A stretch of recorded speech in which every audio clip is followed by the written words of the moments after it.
Hey guys, again welcome back to my channel Study with Smriti. So guys, this is the 10th lecture of some sets, relation and function. So guys, अगर आपने मेरे 9th part तक की video को नहीं देखा है तो जल्दी से जाके वो वीडियोस देखो. So guys, what is special in this lecture?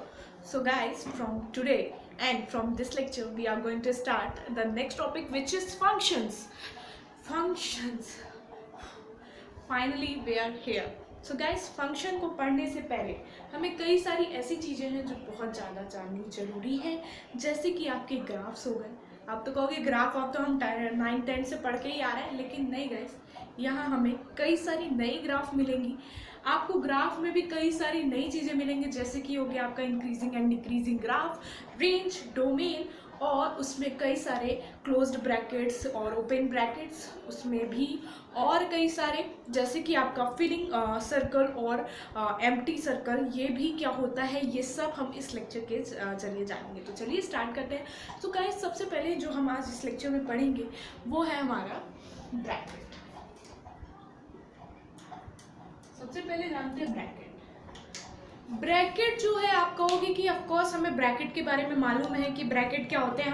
हम जानते हैं कि इसको इस तरह बोलते हैं, इस तरह बोलते हैं, और इस तरह कई सारे तरीके से हम रिप्रेजेंट करते हैं. इवन हमारे मोबाइल में भी कई सारे ब्रैकेट के ऑप्शंस होते हैं. मतलब कई सारे नहीं, 2 ब्रैकेट के होते हैं ऑप्शन. हम ब्रैकेट को आराम से जानते हैं. बट नहीं गाइस, यहाँ हम ब्रैकेट से दूसरी चीज़ जानने की कोशिश करेंगे, बहुत ही डिफरेंट चीज़, जो कि बहुत ही मज़ेदार भी होगी और काफ़ी नई भी है. सो गाइज, यहाँ हम ब्रैकेट से ये जानेंगे कि हमारे ब्रैकेट जो है वो 2 तरीके के. कौन से 2 तरीके के? मेन जो 2 तरीका होता है वो आपकी ये 2 ब्रैकेट हैं, this one and this one. ये कहोगे अरे ये तो मुझे मालूम है, बट क्या आपको इसके नाम मालूम है? आपको इनके काम मालूम है? नहीं मालूम ना, तो वीडियो देखो ना, पूरा समझ में आ जाएगा. So guys, this is the closed bracket and this is the open bracket.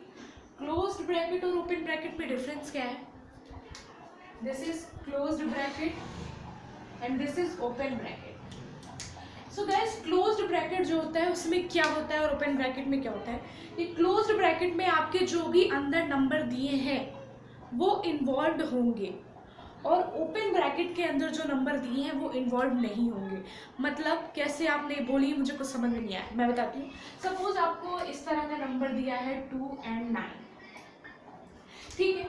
इस तरह के ब्रैकेट में वो दिया है और आपको बोल रहा है कि बताओ इनके बीच के नंबर बताओ, इनके बीच के नंबर बताओ. तो इनके बीच के नंबर आप आसानी से बता दोगे 3, 4, 5, 6, 7, 8, 9. बट गाइस, यहाँ ये ब्रैकेट लगा है, यानी कि क्लोज्ड ब्रैकेट लगा है. क्लोज्ड ब्रैकेट लगा है मतलब कि आपके जो 2 और 9 है, ये 2 नंबर भी इन्वॉल्व होंगे. क्या होंगे? ये 2 नंबर भी इन्वॉल्व होंगे. कैसे इन्वॉल्व होंगे? यानी कि 2, 3, 4, 5, 6, 7, 8 एंड 9, यानी कि 2 और 9 दोनों ही नंबर भी इन्वॉल्व हुए हैं. सिमिलरली अगर आप ओपन ब्रैकेट की बात करते हैं तो ओपन ब्रैकेट में कुछ ऐसा होता है कि इसमें ऐसा होगा कि आपके जो नंबर है 2 और 9, इन दोनों नंबर को छोड़ के बाकी के जितने नंबर है वो सारे भी इन्वॉल्व होंगे. जैसे कि आपके हो गया 3, 4, 5, 6, 7, 8. 3, 4, 5, 6, 7, 8, यहाँ पे आपका 2 और 9 इन्वॉल्व नहीं हो रहा है. अब आप एक चीज़ और मैं आपको बता दूं कि अगर इन्फिनिटी दी है ना, इन्फिनिटी दी है, ऑफकोर्स आपको मालूम होगा कि इन्फिनिटी को हम ऐसे शो करते हैं, तब आपका ओपन ब्रैकेट लगेगा. ये चीज़ आप हमेशा ध्यान रखना. मैं बाद में ये चीज़ बहुत कम आएगी कि अगर आपका इन्फिनिटी दिया है तो आपको हमेशा ओपन ब्रैकेट लगेगा. कहीं पे भी आप पूरी बुक उठा के देख लो, कहीं पे भी आपको इन्फिनिटी पे क्लोज्ड ब्रैकेट नहीं दिया है. यानी कि इन्फिनिटी मतलब कोई भी नंबर कहीं तक भी जा सकता है, हमें उसका एग्जैक्ट वैल्यू नहीं मालूम है, यानी कि हम उसको एग्जैक्टली नहीं बोल सकते कि वो नंबर इन्वॉल्व होगा. तो इसलिए हम हमेशा उसमें कौन सा ब्रैकेट यूज़ करते हैं? हम हमेशा उसमें ओपन ब्रैकेट यूज़ करते हैं. Okay, now move to the next one, which is increasing and decreasing graph. Okay, आप इससे नोट डाउन कर लो.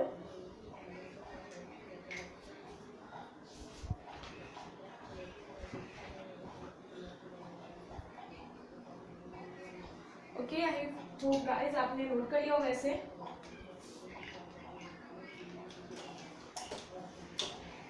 आप अपने वर्ड्स में भी लिख सकते हो कि ओपन ग्राफ क्या होता है और क्लोज ग्राफ क्या होता है, या नोट डाल के कहीं पे भी आप छोटा सा उसे लिख लो किसी भी कलर पेन से। मैं तो ऐसे ये करती थी, जब भी कोई इंपॉर्टेंट पॉइंट जो हमेशा मतलब याद आए या काम रहने वाला हो, हमेशा उसका आगे काम हो, तो उसे मैं हमेशा एक नोट करके उसे कलर पेन से ब्लॉक में बना के लिख लेती थी, अगर आप प्रॉपरली नोट्स बना रहे हो तो।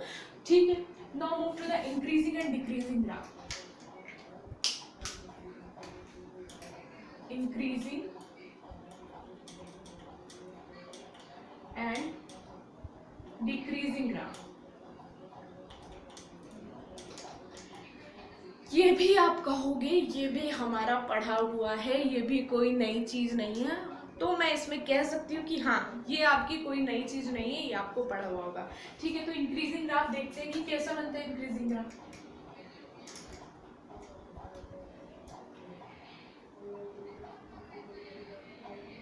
ठीक है, ये आपका ग्राफ है। सपोज यहाँ एक पॉइंट ये दिया है, एक पॉइंट आपका ये दिया है,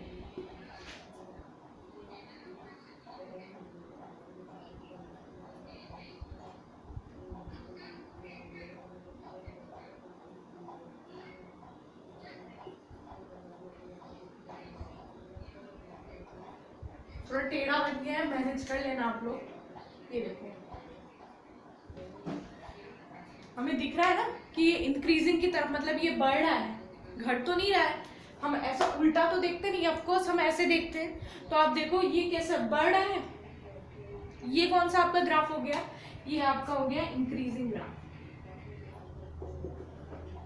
देख लो एक बार फिर, ये ग्राफ ऐसे बढ़ रहा है, घट नहीं रहा है ना। This is like this one, है ना। तो ये कौन सा ग्राफ हो गया आपका, इंक्रीजिंग ग्राफ हो गया। Okay, now move to the next one which is decreasing graph.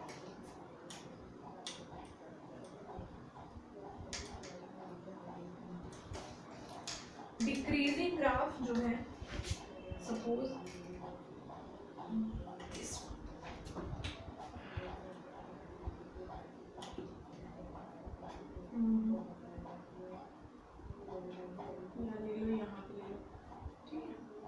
कर लेना उसे मैनेज। अब ये आपको दिख रहा है, अब आप इसको ये तो नहीं कहोगे कि इस तरह से इंक्रीजिंग है, इस तरह से कभी उल्टा इंक्रीज होगा क्या, नहीं होगा ना।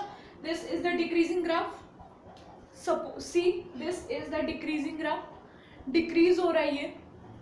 ठीक है, उसके बाद ये कौन सा आपको हो गया, डिक्रीजिंग ग्राफ। उसके बाद एक इंपॉर्टेंट पॉइंट ये है कि कभी भी आपके जो ग्राफ हैं वो कभी भी इस एक्स एक्सिस को टच नहीं करेंगे, कहीं पे भी आप चाहे जितना आगे ले जाओ, ये कभी भी एक्स एक्सिस को टच नहीं करेंगे, बल्कि ये पैरेलल हो जाएंगे। किसके पैरेलल हो जाएंगे, एक्स एक्सिस के पैरेलल हो जाएंगे, लेकिन ये एक्स एक्सिस को टच नहीं करेंगे। नोट दिस पॉइंट प्लीज, कि जो आपके जो ग्राफ है वो कभी भी एक्स एक्सिस को, डिक्रीजिंग ग्राफ है वो कभी भी एक्स एक्सिस को टच नहीं करेगा, इंक्रीजिंग या डिक्रीजिंग जो भी है टच नहीं करेगा, बल्कि वो पैरेलल हो जाएगा। किसके पैरेलल हो जाएगा, मतलब एक्स एक्सिस के पैरेलल हो जाएगा। ठीक है, this is the decreasing graph, decreasing graph. Okay, आप नोट कर लो इसे। उसके बाद हम चलते हैं अपने नेक्स्ट पॉइंट, जो हमने बोला कि सिंबल जो है, किस तरह का सिंबल जो है हम यूज कर रहे हैं।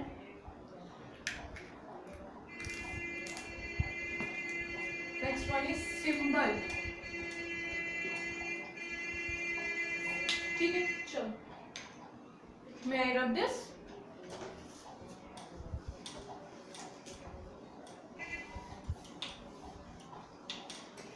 अब आप कहोगे कैसा सिंबल और किस तरह से यूज होता है ये सिंबल। सो गाइस, यहाँ दो सिंबल हम यूज कर रहे हैं। एक तो पहला हो गया कुछ इस तरह से, और दूसरा हो गया कुछ ये क्या है, व्हाट इज दिस गाइस।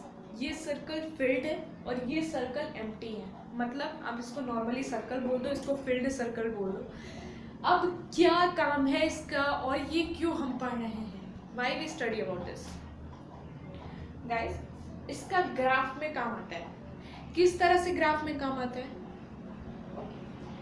अगर आपको इस तरह से ग्राफ में दिया है, अगर क्वेश्चन पेपर में अगर इस तरह से आपको ग्राफ में दिया है तो इसका क्या होगा, इससे ये होगा आपका जो ग्राफ है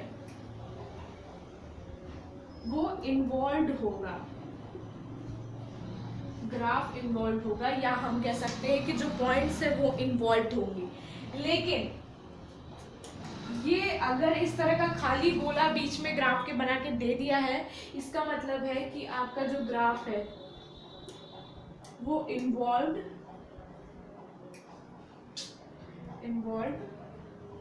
नहीं होगा, ग्राफ इन्वॉल्व नहीं होगा।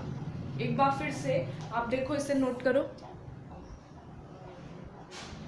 कि अगर ग्राफ में आपको इस तरह का पॉइंट दिया है यानी कि ग्राफ इन्वॉल्व होगा। वहीं अगर आपको ग्राफ का उस तरह का पॉइंट दिया है, मतलब कि ग्राफ के बीच में अगर इस तरह का पॉइंट दिया है, तब ग्राफ आपका इन्वॉल्व नहीं होगा। ओके, एक बार फिर से देखो, फिर से अब मैं इसे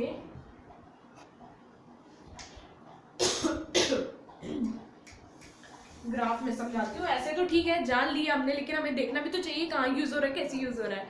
तो ओके, जल्दी से बताओ ये कौन सा ग्राफ है।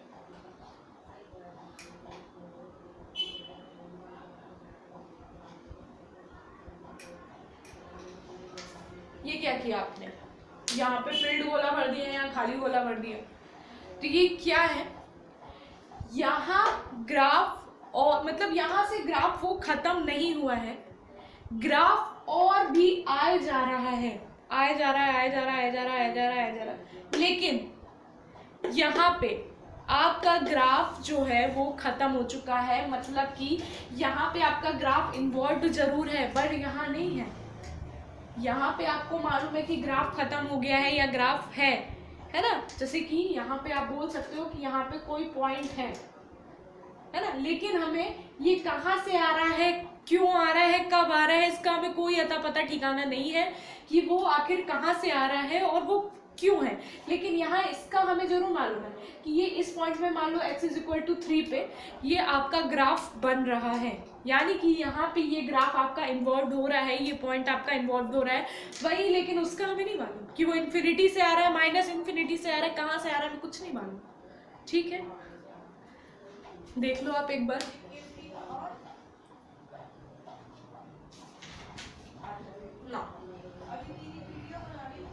इतना हो गया। अब हम चलते हैं कुछ टर्मिनोलॉजी पे जो कि बहुत ज़रूरी है हमें फंक्शन पढ़ने के लिए। तो चलिए स्टार्ट करते हैं। आई होप आपको ये 3 टर्म समझ में आ गए होंगे। इंक्रीजिंग डिक्रीजिंग ग्राफ, हमने ब्रैकेट्स पढ़ा, और तीसरा हमने ये सिंबल्स पढ़े।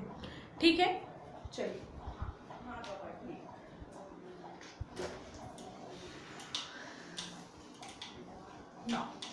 टर्मिनोलॉजी में हम 2 चीज पढ़ेंगे। पहला है हमारा डोमेन, ठीक है, और दूसरा है हमारा रेंज। डोमेन एंड रेंज ये क्या है? अभी तक तो आप बोलोगे कि हमने जो अभी तक हमने थोड़ा बहुत जो पढ़ा, ठीक है, सिंबल नहीं सुना था, लेकिन बाकी चीजें तो सुनी थी ना, इंक्रीजिंग डिक्रीजिंग ग्राफ सुनी थे, ब्रैकेट भी आई होप कई सारे लोगों को 10th में ही बता दिया जाता है, लेकिन हम 11th पढ़ रहे हैं तो हमें फिर से पूरा पढ़ना है। ठीक है, तो हमें सब कुछ अच्छे से पता होना चाहिए। तो हमने ब्रैकेट को भी पढ़ लिया, हमारा इंक्रीजिंग डिक्रीजिंग ग्राफ भी पढ़ लिया, सिंबल भी पढ़ लिया। अब डोमेन और रेंज क्या है?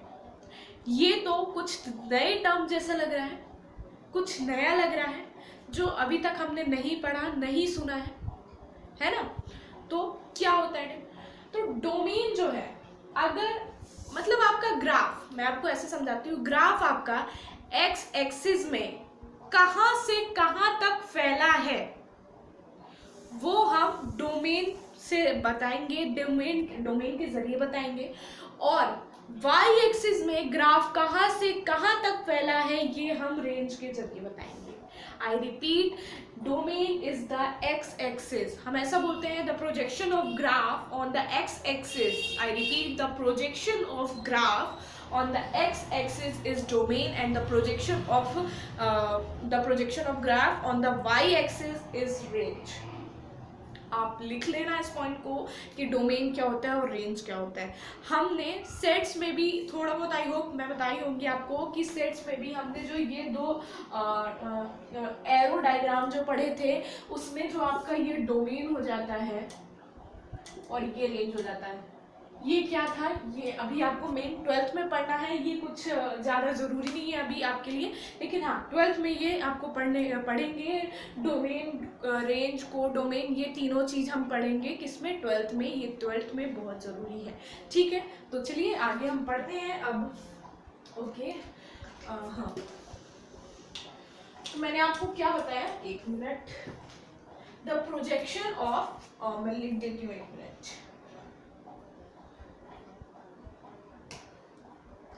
the projection of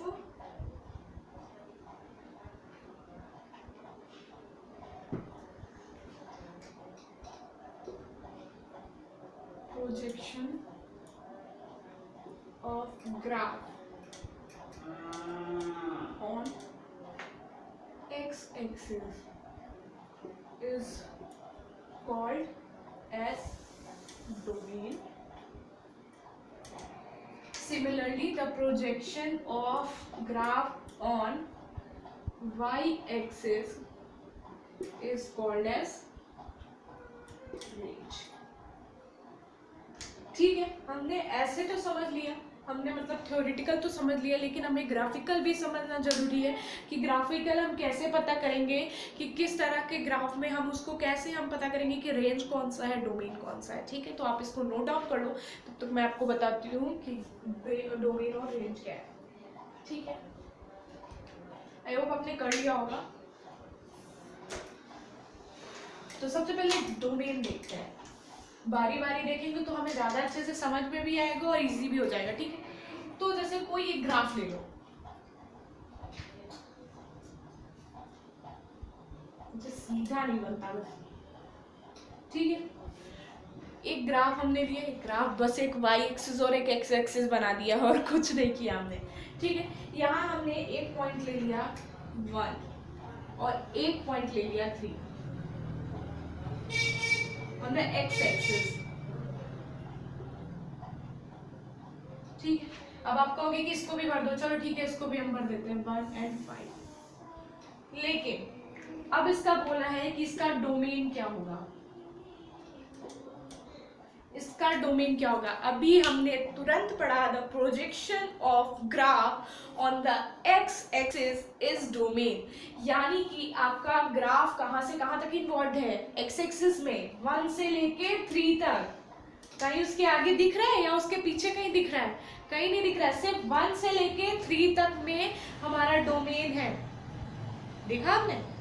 तो 1 से लेके 3 तक में, तो अब इसको कैसे लिखोगे आप, अब देखो यहाँ पे आपका ग्राफ है ना, यहाँ पे भी आपका ग्राफ है, देख लो आप, ये और ये नहीं दिया, इसका मतलब ये नहीं कि ग्राफ इन्वॉल्व नहीं है या कुछ भी ऐसा, ठीक है। तो यहाँ हम कौन सा ब्रैकेट यूज करेंगे, ऑफ कोर्स गाइस याद करो हमने अभी क्लोज्ड ब्रैकेट पढ़ा, वही हम यहाँ इस्तेमाल करेंगे। यहाँ इसका डोमेन क्या हो जाएगा, 1 से लेके 3 तक, यानी कि ग्राफ 1 पे भी इन्वॉल्व है, 3 पे भी इन्वॉल्व है, उसके बीच में भी जहाँ होगा वहां पे भी इन्वॉल्व रहेगा, ठीक है। अभी देखो तुरंत काम आया ना क्लोज ब्रैकेट ओपन ब्रैकेट में, अभी हमने तुरंत क्लोज्ड ब्रैकेट ओपन ब्रैकेट पढ़ा और उसका तुरंत काम भी आ गया, ठीक है। ओके, ये तो ठीक है। Let's move to the next example to understand this much better. Okay.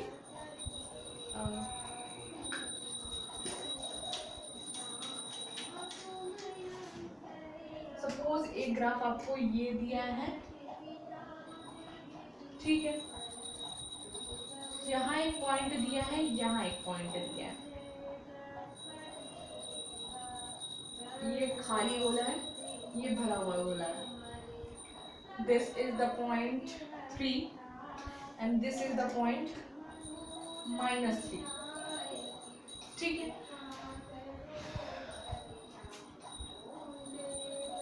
ये 5 है मान लो, ये भी 5 है ना। यहाँ पे आपका क्लोज्ड गोला दिया है और ओपन गोला भी दिया है। इसका डोमेन क्या होगा? अब इसका डोमेन क्या होगा, कैसे पता करेंगे हम इसका डोमेन क्या होगा?